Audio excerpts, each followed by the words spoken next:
জমায়েত হয়েছি। বড় দুঃখের সাথে বলতে হয়, 2000 মানুষের প্রাণের বিনিময়ে, কয়েক হাজার মানুষের বন্ধুত্বের বিনিময়ে যে সরকার ক্ষমতায় গিয়েছে, আজকে তাদের স্বীকৃতি নিয়ে ঘরেই বসে চলতেছে। তাদের স্বীকৃতির ব্যাপার নিয়ে আপনাদের এত সন্দিহান কেন? তাদের রক্তের বিনিময়ে কেউ ক্ষমতায় বসেছেন, আবার কেউ ক্ষমতায় যাওয়ার স্বপ্ন দেখতেছেন। অতএব আমাদের তো সেই ন্যায্য দাবি, এই জুলাই সনদের জাতীয় স্বীকৃতি দিতে হবে এবং এটার ভিত্তি নির্বাচনের আগেই দিতে হবে। আরেকটা বিষয় আমরা লক্ষ্য করেছি, এই দেশের মানুষ ধর্মপ্রাণ।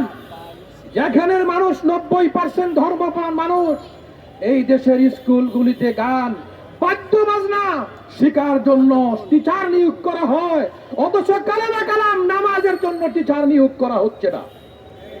এটা আমাদের দাবি।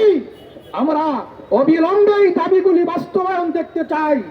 না হইতে এক পেশি সরকার গিয়েছে, আরেক পেশি আসবে, আমার দাবি আমার আসবে, এই দেশের কোনো পরিবর্তন আসবে না। আমরা পরিবর্তনে বিশ্বাসী, আমরা পরিবর্তন চাই।